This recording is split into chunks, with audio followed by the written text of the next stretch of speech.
Hey, welcome back to Origami Snowman. I'm Matt. Hey, last night was the Oscars.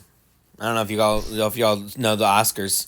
They're these awards that you get for making good movies and doing other good movie things. And I want to talk about one Oscar in particular. It was, I think, best short film. I don't know the proper terminology, but Wes Anderson won himself an Oscar for The Wonderful Case of Henry Sugar, which you can see on Netflix. It's only 40 minutes, and it's 100% worth your time. I love Wes Anderson, and I loved that short film.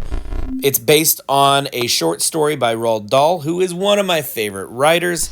I know I said I was going to talk about Roald Dahl shortly. I don't think this is the time yet. I want to talk about Wes Anderson. So he's got, I believe, 11 full-length feature films. Although an argument can be said that it's only 10 because the French Dispatch of Liberty, Kansas is it's more of like a vignette. It's like some shorter stories. But it's really good. I actually finally watched it. I know last time I said I hadn't seen it yet, but I did watch it. And it was pretty good. I really enjoyed it. Not my favorite Wes Anderson, and I've only seen it once so far. So, my attention was in watching it and not really like soaking in all the notes. But it's really good. Now, one thing Wes Anderson does, now keep this in mind. He doesn't make movies.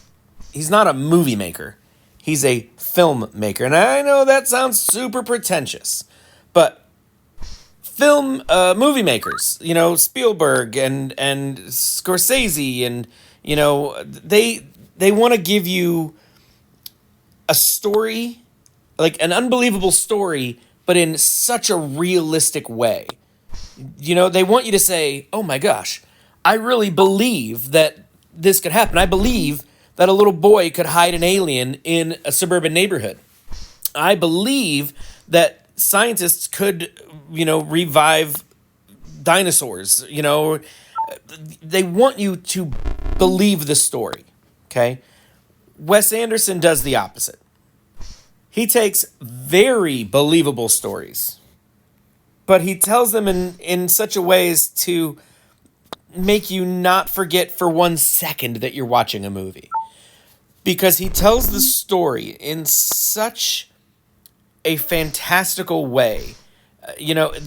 His movies are all so close. They're all so good looking. Do you know, like, he one of his movies, The Grand Budapest Hotel, it won an Oscar for production design because that movie was so good looking. It was so worth your time. Like, point your eyeballs at it, for crying out loud. Now, most of his movies, I will say, you're not going to fall in love on your first pass. Which is silly because in the past, I have had an issue. I do take an issue when people say, oh, it's an acquired taste. For example, black coffee, it's an acquired taste. Beer, it's an acquired taste. Oh, so at first you're going to not like it, but if you drink enough of it, you'll forget that you don't like it. Whatever. Wes Anderson, also a bit of an acquired taste. You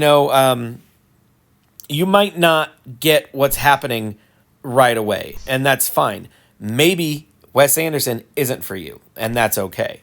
However, if you give it a chance, there is a very good possibility that you will find, oh, I see, I get it, I understand. His movies, they hang around. There's a definite aftertaste, and it's not unpleasant. The pacing and the tone, these are all things that, not every filmmaker can have a tone. Tarantino has a tone. You watch a Tarantino movie, and you come away from it knowing 100% that you just watched a Tarantino movie. And I hate to say this, but you don't usually feel real great about yourself afterwards. You don't feel wonderful about the time you spent. He doesn't. I like Tarantino. I think he's got his place. He has his value, but with Wes Anderson, everything is so manufactured. It really does feel like none of it is organic. And I know that sounds almost like a criticism, but everything he doesn't do much filming on location. And if he does, he goes out of his way to make it feel like a set. For example, there are scenes in the Royal Tenenbaums where they film in New York, and in the background is Ellis Island and the Statue of Liberty. But he positions his actors in front of the Statue of Liberty so you never see it. Because he doesn't want it to feel like a location. He wants it to feel like a set. He creates his own fantasy world. And it's crazy to think that, but it's exactly what he's doing. In The Life Aquatic with Steve Zissou, a lot of people really didn't like that movie. I loved that movie. It's one of my favorite Wes Anderson movies.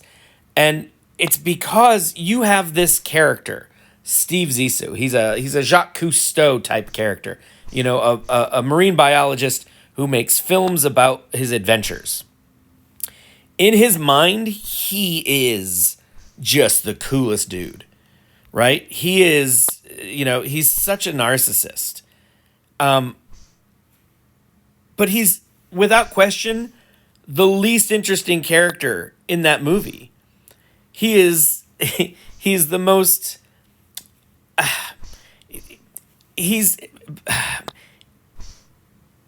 I'm trying to think here. He thinks he's Jack Sparrow, but he's really Will Turner. He's the most boring character. Hang on. Sorry about that.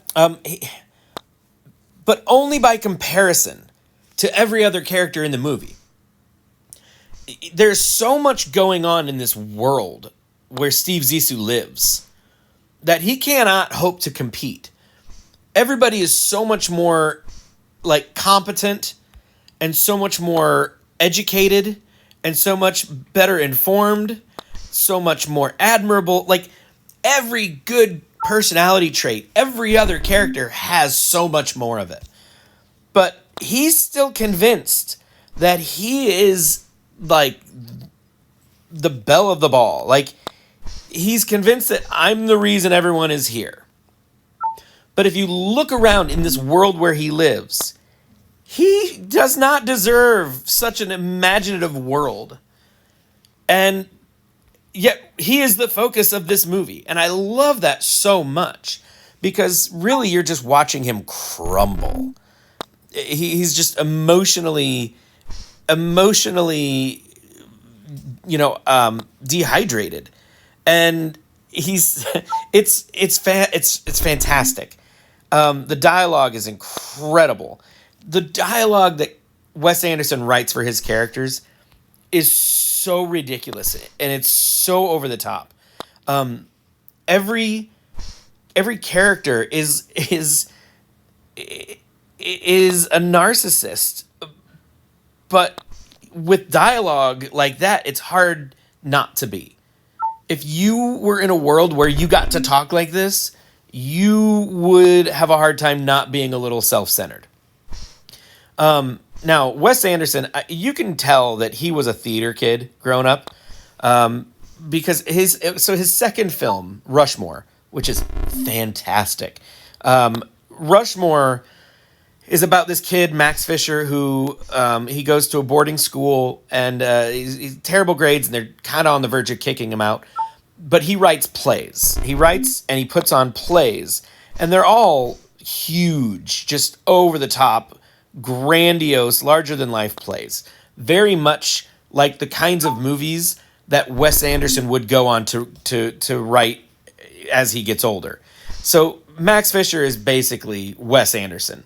But everything that this character does, he sees it in his own mind as a play that he's in the middle of. And that sort of becomes what Wes Anderson does with his movies. And everything it kind of gets seen through the lens of a stage play. In fact, moving forward all the way up to this short film that he won an Oscar for last night, The Wonderful Case of Henry Sugar. It's on Netflix. Watch it. It is done. It's a film. It's a movie, but it's presented as if it was a stage play, to the point where there are sets in front of you and characters are moving from set to set, or rather the sets are moving out of your way. You're seeing stagehands moving the sets out of the way, like rolling them aside. And you're seeing all these little cute little solutions to one of the characters, he levitates. And we see how that is done right there, practically in front of you. With a crate that he's sitting on, and then he gets up and he turns it, and it's painted to look like the background.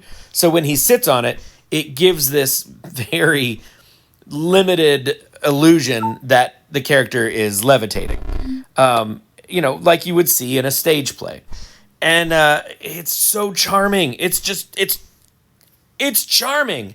But Wes Anderson, he doesn't have likable characters exactly. He has relatable characters, and relatable in the sense of like the sad truth that we all know about ourselves. We have dreams, we have hopes, but we also understand that the thing standing in the way of our dreams and our hopes is us. That we are our own worst enemy. And that's all of his characters are their own worst enemies. There aren't ever, I don't want to say this. I don't want to say that there aren't villains, but, the villains and the heroes are never separated by that much ground. There's not a ton of morality between the good and the bad.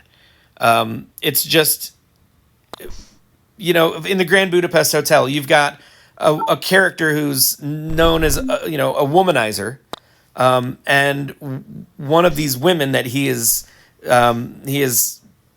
connected with leaves him a very valuable painting in her will. And so he's trying to get this painting from her children, her adult children, who are awful. Well, you have these two sides who are both after the same thing, and neither side is particularly admirable. You're only rooting for one side because you met them first. And it's just, so your characters aren't, I don't want to say they're not likable, because you do like them. They're not traditional heroes. They're not likable in the traditional sense of the word. You don't have any Sam Gamgees. You don't have anybody who's like really pure and really hopeful, and but they're all fun. They're all likable, in that sense where, go back to study hall, your sophomore year in high school, first day of class. Wherever you sit, that's where you're going to sit. You're standing at the door and you're scanning the room. Who do you want to sit by? All of these characters are people that you'd want to sit next to. Are they good? No. Are they likable? No. But man, they're going to help you pass the time. And that's what this is all about. Wes Anderson films are definitely, these are people that you don't mind passing a couple of hours with. Now, there are some of these movies are better than others. For example, Isle of Dogs. I did not care for Isle of Dogs.